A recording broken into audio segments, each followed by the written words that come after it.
जिस रात वो आखिरी बार दिखा था, उसके पैरों के निशान झील तक तो गए थे, लेकिन वापस नहीं लौटे। और झील की सतह पर सिर्फ एक चीज तैर रही थी, उसका अधूरा खत।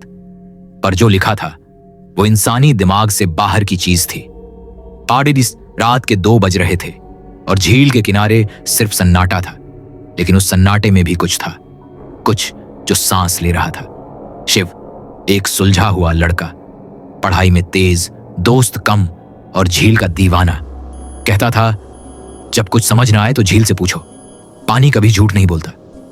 वो रात भी ऐसी ही एक उलझन की रात थी, जब वो अकेला निकला था, सिर्फ अपने सवालों के जवाब तलाशने। लेकिन अगली सुबह सिर्फ सवाल बचे थे। झील के किनारे पुलिस की लाल बत्तियां चमक रही थीं। चारों तरफ लोगों की भीड़, फुसफुसाहटें, आशंकाएं, और बीच में शिव की मां बेसुध। मेरा बेटा वापस आएगा ना? वो झील में नहीं गया होगा, वो तैरना जानता था। किसी ने चुपचाप उसके कांधे पर हाथ रखा, लेकिन जवाब कोई नहीं दे पाया।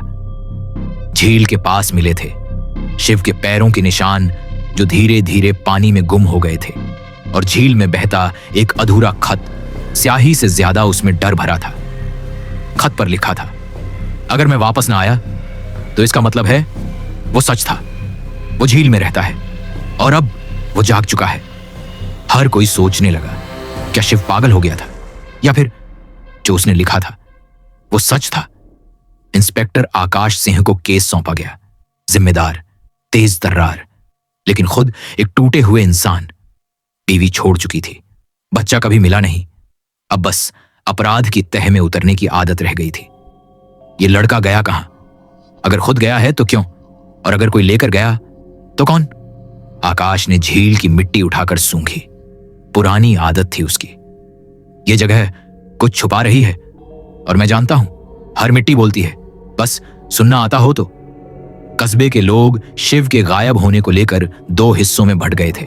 कुछ कहते प्यार में भाग गया होगा, कुछ कहते झील ने खा लिया।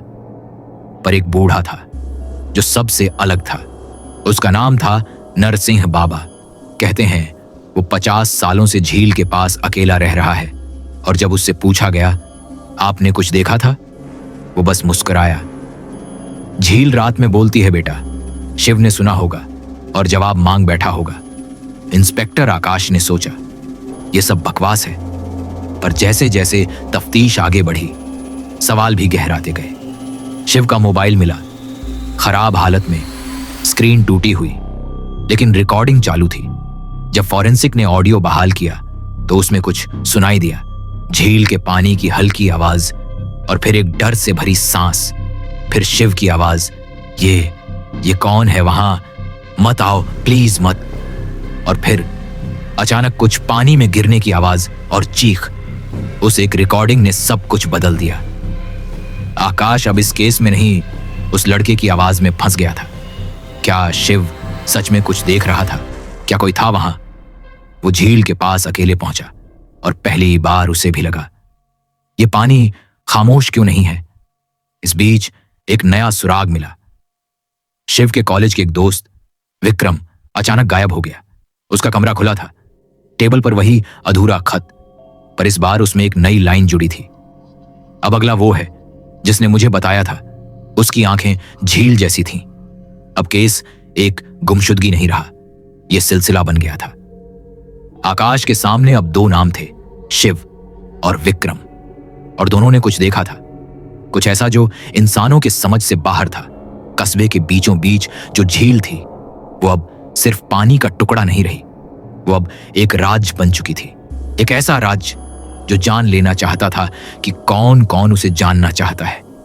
शिव के गायब होने के 2 दिन बाद विक्रम भी लापता हो गया।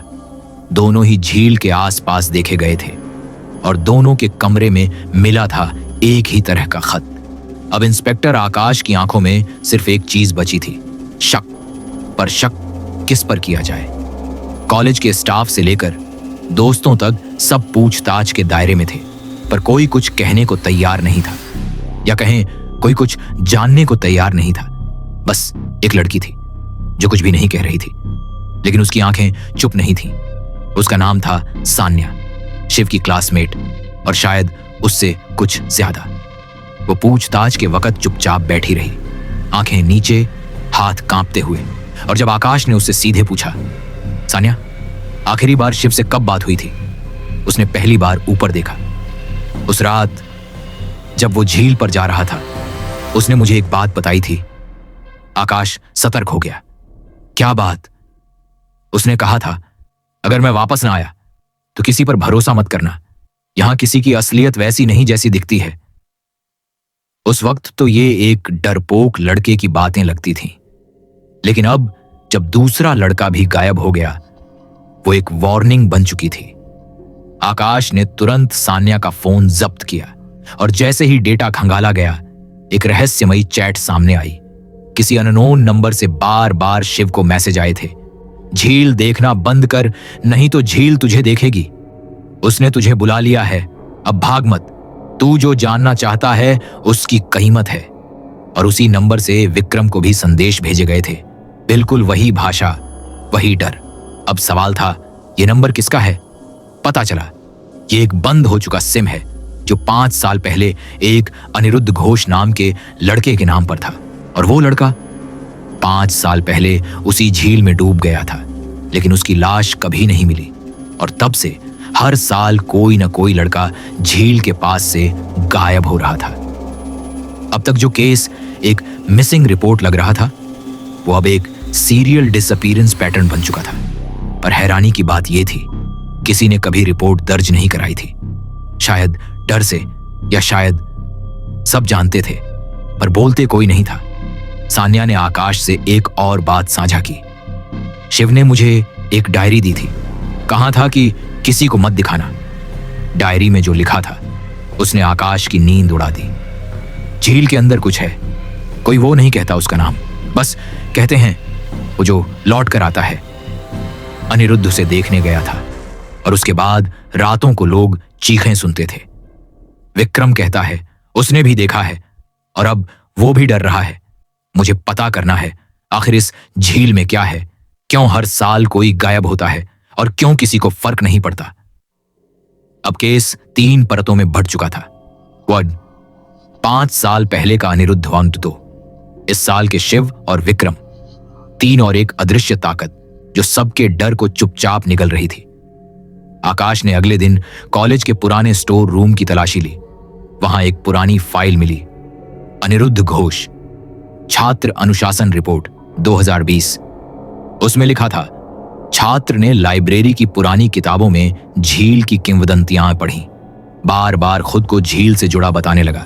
कहता था, झील मुझसे बात करती है। एक दिन खुद ही झील में चला गया, सीसीटीवी बंद, लाश नहीं मिली। अब सब कुछ एक कड़ी से जुड़ने लगा था। झील, अनिरुद्ध, शिव, विक्रम और वो अनदेखी चेतावनी। और तभी झील के पास एक नया सुराग मिला, एक छोटी सी शीशी, उसमें कुछ सूखा हुआ लाल तरल और एक कागज पर लिखा था, अब जिसने ये देखा उसका नंबर आ गया है। आकाश को पहली बार महसूस हुआ ये सिर्फ केस नहीं है, ये एक खेल है और वो अब अकेला नहीं खेल रहा था। कहते हैं कोई मर जाए तो उसका नाम धीरे धीरे मिटने लगता है, लेकिन अगर उसका नाम और उसका राज साथ मरे तो वो वापस आता है। और अब अनिरुद्ध घोष का नाम फिर से गूंज रहा था। आकाश उस रात सोया नहीं। डायरी, रिपोर्ट्स, झील की पुरानी तस्वीरें, फोन रिकॉर्ड्स सब उसके सामने फैले थे और हर चीज एक ही दिशा में इशारा कर रही थी। अनिरुद्ध कभी मरा ही नहीं था, या फिर वो जो बन चुका है उसे अब मरा हुआ कहना गलत होगा। सुबह सुबह सान्या ने कॉल किया। उसकी आवाज कांप रही थी। सर, विक्रम वापस आ गया है। आकाश का शरीर सिहर उठा। क्या? कहां? कॉलेज की लाइब्रेरी के पीछे, मिट्टी में दबा हुआ, लेकिन जिंदा। विक्रम की हालत ऐसी थी कि कोई उसे पहचान भी न पाए।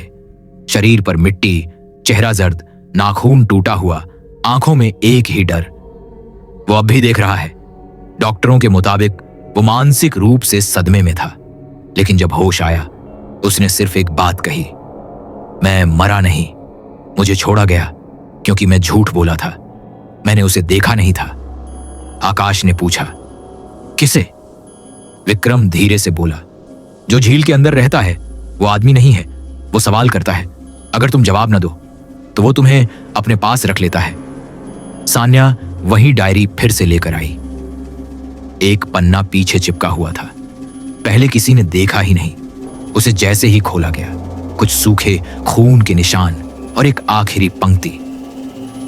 अनिरुद्ध ने कुछ देखा था। वो लौटकर नहीं आया, लेकिन वो अब सबको दिखना चाहता है। उसी शाम आकाश कॉलेज गया, पुरानी लाइब्रेरी के तहखाने में। वहां अंधेरा था, सड़ी किताबों की गंध और बीचों बीच एक पुराना लकड़ी का संदूक। खोलने पर उसमें मिला एक फटी हुई फोटो। 4 लोग उसमें दिख रहे थे, शिव, विक्रम, अनिरुद्ध और एक अनजाना चेहरा। पीछे लिखा था, हम 4 थे पर अब सिर्फ एक बचेगा। तभी उस तहखाने की दीवारों पर आकाश की टॉर्च की रोशनी में कुछ उभरा। अनिरुद्ध अब झील नहीं, लोगों के अंदर रहता है। जो डरता है उसमें समा जाता है। अब केस एक रहस्य नहीं बल्कि मन की लड़ाई बन चुका था। विक्रम फिर से गायब हो गया, इस बार अस्पताल से। सीसीटीवी में सिर्फ एक चीज दिखी, वो खुद उठकर चल रहा था, पर उसकी चाल इंसानी नहीं थी। उसी रात सान्या को एक कॉल आया, नंबर वही अननोन, आवाज अनिरुद्ध की। तुम झील को बचाना चाहती हो तो उसे मत देखो, क्योंकि जो उसे देख लेता है उसकी आंखें इंसानों की नहीं रहती। अब आकाश के सामने 2 रास्ते थे। या तो ये सब मानसिक भ्रम मानकर केस बंद कर दे, या फिर झील की गहराइयों में उतरकर सच्चाई का सामना करे। और आकाश ने दूसरा चुना। अगली सुबह वो अकेला झील पर गया।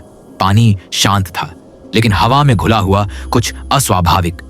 झील की सतह पर कुछ चमक रहा था, एक टूटी हुई चेन, और उस पर लटक रहा था एक पेंडेंट जिस पर नाम खुदा था, अनिरुद्ध।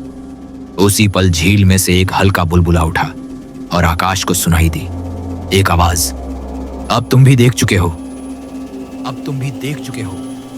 झील की सतह से उठी उस फुसफुसाहट ने आकाश को हिला दिया, पर वो पीछे नहीं हटा बल्कि और करीब गया। पानी में पांव रखा तो हल्की ठंडक नहीं, झटका लगा, जैसे पानी ने उसे छुआ नहीं, खींचा हो। आकाश ने पेंडेंट उठाया। अनिरुद्ध नाम की चेन अब उसके हाथ में थी, लेकिन हाथ कांप रहे थे, क्योंकि झील अब बस पानी नहीं रह गई थी। पेंडेंट के पीछे कुछ खुदा हुआ था, छोटे अक्षरों में, देखोगे तो जाओगे, पर बोलोगे तो कोई न मानेगा। उस रात आकाश अकेला बैठा था। फाइलें खुली थीं, पर मन में एक ही गूंज, क्या मैं भी उसी रास्ते पर जा रहा हूं? तभी दरवाजे पर दस्तक हुई। खोलने पर सामने खड़ी थी सान्या। सर, एक और मिला है। इस बार न कोई छात्र था, न कोई दोस्त। एक पुराना चौकीदार जो सालों से झील के पास तैनात था। नाम शंकरलाल। हालत मरा नहीं था, लेकिन बोल नहीं रहा था, बस दीवार की तरफ देखता रहता और मुंह से सिर्फ एक शब्द निकलता, आंखें। उसकी आंखें वो इंसानी नहीं थी। अब तक जो कहानी अंधेरे में चल रही थी, अब उसकी शक्ल बनने लगी थी। 5 साल पहले 4 दोस्तों ने एक खुफिया खेल शुरू किया था। कौन सबसे ज्यादा डर झेल सकता है।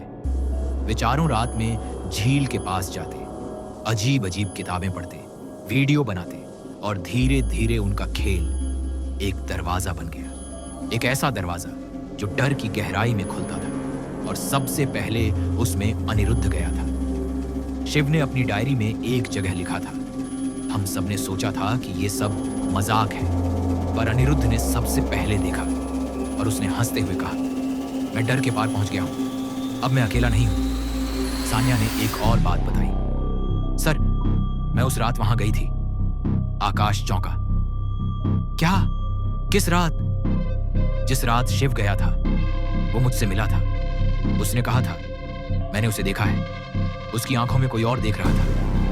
अब कहानी सिर्फ गायब होने की नहीं रह गई थी, ये एक संक्रमण बन गई थी, डर का, पागलपन का, और शायद किसी आत्मा का नहीं, किसी भावना का। वो जो झील में है वो कोई आत्मा, चुड़ैल या प्रेत नहीं, वो डर का एक रूप है, एक मौजूदगी जो इंसान के दिमाग में छिपती है और उसकी आंखों से बाहर देखने लगती है। अब तक 5 लोग गायब हो चुके थे। 2 लौटे, पर बदले हुए, और जो लौटे वो सब एक जैसी बात कहते थे, हमने उसे देखा और अब वो हमें देख रहा है। इंस्पेक्टर आकाश अब रुकने वाला नहीं था। उसने फैसला किया, अब वो सीधे झील में उतरेगा, पर इस बार अकेला नहीं। उसने सान्या से कहा, अगर मैं वापस ना आऊं तो सबको बताना, ये डर है जो इंसान बन गया है। झील की रात वापस आ गई थी। हवा बंद थी, पानी ठहरा हुआ, पर आकाश के दिल में तूफान। जैसे ही वो झील के किनारे पहुंचा, पानी में हलचल शुरू हो गई और फिर वो खड़ा था। कोई व्यक्ति नहीं, कोई परछाई नहीं, बस दो आंखें जो पानी से ऊपर उठी थी और जिनमें कोई रोशनी नहीं थी, बस खालीपन। आकाश कुछ कहने ही वाला था कि झील की सतह फट पड़ी और पानी के साथ एक आवाज गूंजी, अब तेरा डर कौन देखेगा। और झील आकाश को खींचने लगी। झील की सतह आकाश को खींच रही थी और उसके सामने बस एक चीज थी, दो आंखें जो इंसानी नहीं थी, ना उनमें पलकें थी, ना कोई रंग, बस एक गहराई, जैसे कोई अनदेखा अंधेरा तुझे भीतर घूर रहा हो। कुछ सेकंड्स के लिए सब रुक गया। ना झील की लहर हिली, ना हवा चली, ना आवाज आई, सिर्फ आकाश की सांसें और झील की आंखें। अब तेरा डर कौन देखेगा, वो आवाज फिर गूंजी और इस बार आकाश ने जवाब दिया, मैं खुद। अचानक पानी शांत हो गया और झील के बीचों बीच एक हल्का उभार दिखा, जैसे किसी ने अंदर से धक्का मारा। आकाश ने देखा, वहां एक आकृति उभर रही थी, कोई इंसान जैसा, लेकिन पूरी तरह इंसान नहीं। उसका चेहरा साफ नहीं था, क्योंकि वो चेहरा बनता जा रहा था, हर सेकंड में बदलता हुआ, कभी शिव का, कभी विक्रम का, कभी खुद आकाश का। और फिर वो आकृति बोली, मैं वो हूं जो तू सोचता है। मैं शक्ल नहीं रखता, क्योंकि मैं तेरा डर हूं। आकाश कुछ पल चुप रहा, फिर बोला, तू क्या चाहता है। वो आकृति हंसी, लेकिन वो हंसी किसी गले से नहीं, दिमाग से निकली थी। सिर्फ एक चीज, जो मुझे देखता है, मैं उसका हिस्सा बन जाता हूं, क्योंकि इंसान में सबसे गहरी जगह उसका डर होता है और मैं वहीं रहता हूं। आकाश ने महसूस किया, ये लड़ाई अब शारीरिक नहीं रही, ये मानसिक लड़ाई थी। वो बंद आंखों से झील के अंदर उतर गया और आंखें बंद करके अनिरुद्ध को याद किया। एकदम से सब बदल गया। पानी नहीं रहा, झील नहीं रही, बस एक पुरानी लाइब्रेरी थी और उसमें बैठा अनिरुद्ध किताबों में डूबा हुआ, वही पुराना पेंडेंट पहने, वही चश्मा और वही दीवाना सा चेहरा। तू भी आ गया? अनिरुद्ध ने बिना देखे पूछा। आकाश ने कहा, तू अभी तक यहीं है? मैं कहीं गया ही नहीं। मैं उस दिन डर गया था और डर ने मुझे रख लिया। अब मैं सबके अंदर रहता हूं जो सच्चाई जानना चाहते हैं, पर यह सच्चाई उनकी नहीं होती, वो मेरी हो जाती है। अब आकाश के पास दो रास्ते थे, वो या तो वो अनिरुद्ध से लड़कर बाहर निकले, तो या डर को गले लगा ले और खुद उसका हिस्सा बन जाए। आकाश ने अपनी जेब से अनिरुद्ध का पेंडेंट निकाला और उसे दिखाया। यही तेरी पहचान है ना? अनिरुद्ध पहली बार चौंका, उसकी आंखों में हलचल हुई और तभी आकाश ने पेंडेंट को जमीन पर दे मारा और चिल्लाया, मैं तुझे मान्यता नहीं देता, तू बस एक डर है और डर तब तक जिंदा रहता है जब तक उसे नाम दिया जाए। सारे दृश्य टूटने लगे, लाइब्रेरी, किताबें, अनिरुद्ध, सब टुकड़ों में बिखरने लगे। आकाश की आंखें खुली, वो फिर से झील के किनारे था, गीला, थका हुआ लेकिन जिंदा, और उसके सामने झील पूरी तरह शांत थी। सान्या भागती हुई आई, सर आप बच गए। आकाश ने उसकी आंखों में देखा, अब वहां डर नहीं था, बस समझ थी। अगली सुबह आकाश ने पूरी रिपोर्ट लिखी। अनिरुद्ध मरा नहीं था, वो उस चीज का पहला शिकार था जो इंसान के दिमाग में बसती है, डर। जिसने भी सच्चाई को बिना समझे जाना चाहा, वो उसी का हिस्सा बनता गया, और जिस दिन डर का सामना कर लिया गया, वो पानी फिर से बस पानी बन गया। अब कॉलेज, झील, कस्बा सब वैसा ही है जैसा पहले था, बस एक फर्क, झील की सतह पर अब कभी कोई चेहरा नहीं दिखता, क्योंकि डर अब किसी को देख नहीं रहा। 3 दिन बीत चुके थे, झील अब शांत थी, कोई हलचल नहीं, कोई फुसफुसाहट नहीं, और ना ही किसी की आंखों में डर। पर आकाश के अंदर कुछ अब भी अधूरा था। उसे लग रहा था सब कुछ जान लेने के बाद भी कुछ बचा है, कुछ ऐसा जो अब भी सतह के नीचे दबा है। वो अपने कमरे में बैठा था। टेबल पर शिव की डायरी, अनिरुद्ध का टूटा पेंडेंट और फाइलें बिखरी हुई थी। हर चीज को बार बार पढ़ते हुए एक शब्द बार बार उसकी नजरों में आ रहा था, सुराग, सुराग, अंतिम सुराग। शिव की डायरी के एक कोने में पेंसिल से हल्के हल्के लिखा हुआ था, जिस दिन डर को पहचान लोगे उस दिन समझोगे कि डर ही दरवाजा है और वही चाबी भी। आकाश को कुछ समझ नहीं आ रहा था, लेकिन तभी उसे याद आया, कॉलेज की पुरानी लाइब्रेरी में एक कमरा और था जिसे हमेशा बंद रखा जाता था, रिस्ट्रिक्टेड सेक्शन। वो बिना वक्त गंवाए वहां पहुंचा। लाइब्रेरी का बूढ़ा लाइब्रेरियन हिचकिचाया, साहब वहां तो कोई जाता नहीं, वहां तो अनिरुद्ध भी। आकाश ने उसकी बात काट दी। अब जाएगा और आखिरी बार जाएगा।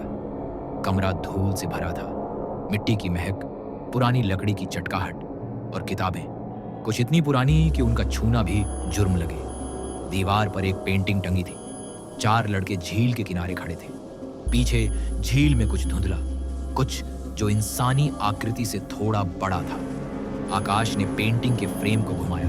पीछे एक कागज चिपका था, उसमें लिखा था, जब आखिरी डर भी बोलने लगे तो समझो झील ने सब छोड़ दिया है। लेकिन जिसने झील को देखा वो कभी खुद को नहीं देख पाया। उसी वक्त फोन बजा। सान्या की कॉल थी। सर, विक्रम वापस आया है, लेकिन कुछ अजीब है।